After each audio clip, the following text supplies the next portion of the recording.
आज जैसा कि आप सबको पता है, आज के बाद से आप सभी एक नए वर्ष में एक नया दिन, एक नई सुबह, एक नया रंग, एक नया उमंग के साथ आप लोग एकदम बहुत खुशहाल दिखाई पड़ेंगे।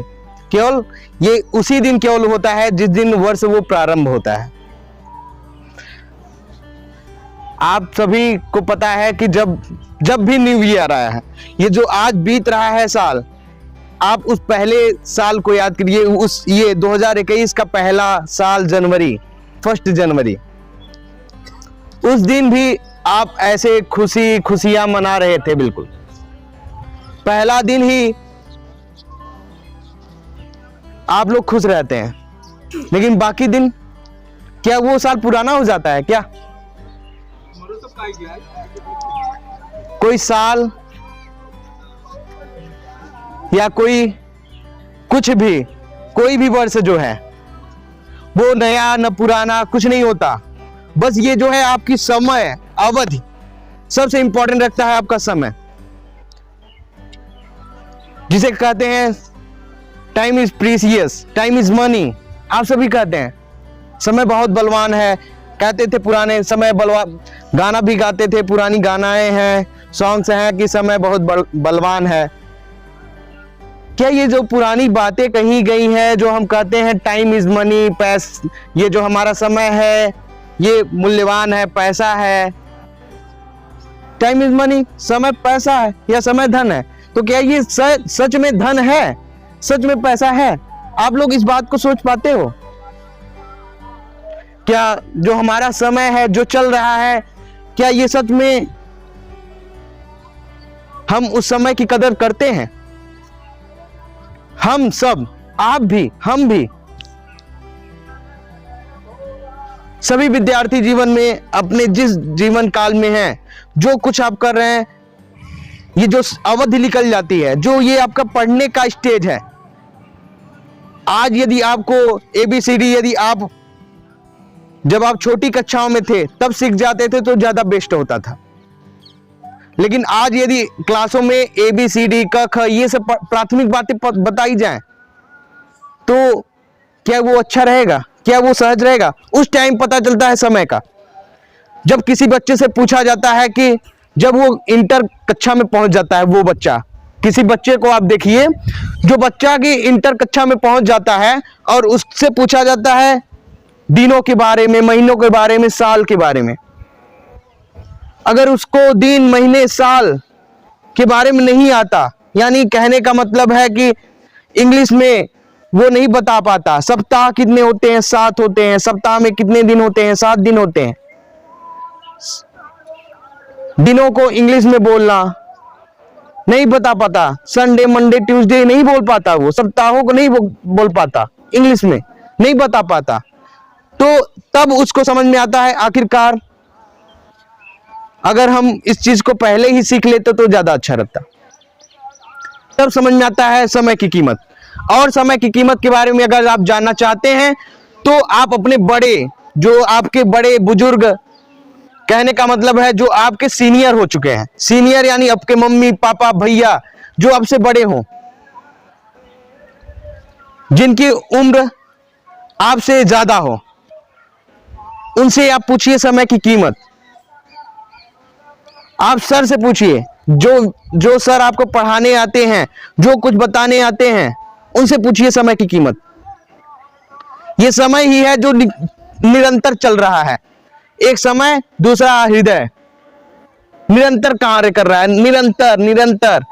अगर आपका हृदय तो थक भी जाता है, रुक जाता है, और जिस दिन रुका आपका हृदय, जिस दिन आपका हृदय पंप करना बंद कर दे, उस दिन आप भी नहीं रहेंगे। और लेकिन ये समय निरंतर चलता रहता है, समय निरंतर चलता रहता है, और इसकी कीमत मैं तो यही कहना चाहूंगा, नए वर्ष में आप लोग इसी टाइम से, इस बीतते हुए वर्ष, जो जाने वाला हमारा वर्ष है 2021, आप यही सीखे कि समय की कीमत करना शुरू कर दीजिए, समय की कीमत करना शुरू कर दीजिए। बस मैं यही कहना चाहूंगा जिस टाइम जो वर्क दिया जा रहा है, यदि आप समय पूर्ण से करते हैं, उस चीज को पालन करते हैं, तो आप बेहतरीन कुछ ना कुछ कर सकते हैं अपने जीवन में। अगर जो लड़का समय की कीमत नहीं किया, वो जीवन में कभी सफल नहीं हो सकता। आप ये ठान लीजिए, ये जान लीजिए, समय की कीमत अगर कोई नहीं किया, समय से वो नहीं चला, तो वो पीछे छूटना वो उसका निश्चित है।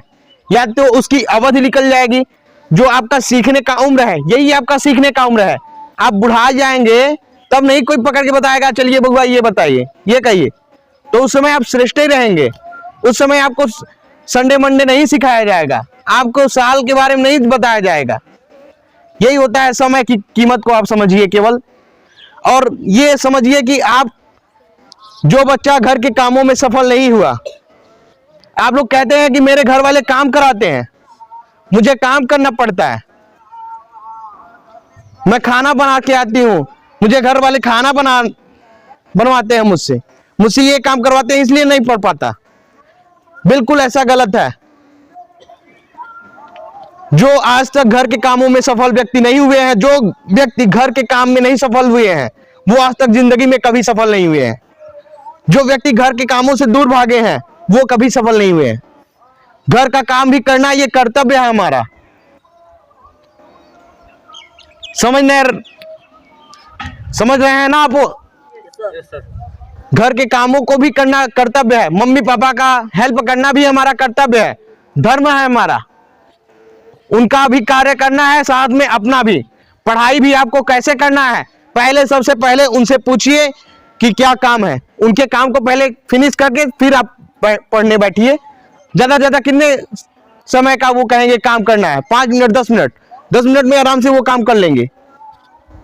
अगर आपके घर में पशु है तो उनको कहेंगे चारा डाल दीजिए, कबाड़ डाल दीजिए, भूसा डाल दीजिए, उतना ही है ना। उसको करके फिर बैठिए, और ऐसे समय में बैठिए जिस टाइम आपको डिस्टर्ब ना करे वो। अगर आप उस काम को करके बैठते हैं तो आपके दिमाग में ये भी चिंता नहीं रहेगी कि वो काम करना है हमें, अभी वो काम मुझसे छूट गया है, उस काम को करना है। दिमाग में ये चलता रहेगा उस काम को करना है, उस काम को करना है, अभी भूसा डालना है, ये करना है, वो करना है, मम्मी ने ये बोला। तो उस समय आप क्या पढ़ेंगे? वही भूसा याद रहेगा, भूसा। इसलिए सर्वप्रथम पहले अपना घर का काम सफल कीजिए, फिर पढ़ने बैठिए। और जिस टाइम पढ़िए, पढ़ने का समय कोई निश्चित नहीं होता, आप किसी भी टाइम पढ़ सकते हैं। लेकिन यह कहा जाता है प्राचीन कालों में या प्राचीन पुस्तकों में या ग्रंथों में, या जो भी सफल व्यक्ति हुए हैं वो बताते हैं कि जो हमारा ब्रह्म मुहूर्त होता है उसमें पढ़ना चाहिए। क्योंकि ब्रह्म मुहूर्त में उस समय हमें काम का टेंशन उन सब नहीं रहता, उस समय ताजा दिमाग रहता है, ताजा मन रहता है, बिल्कुल।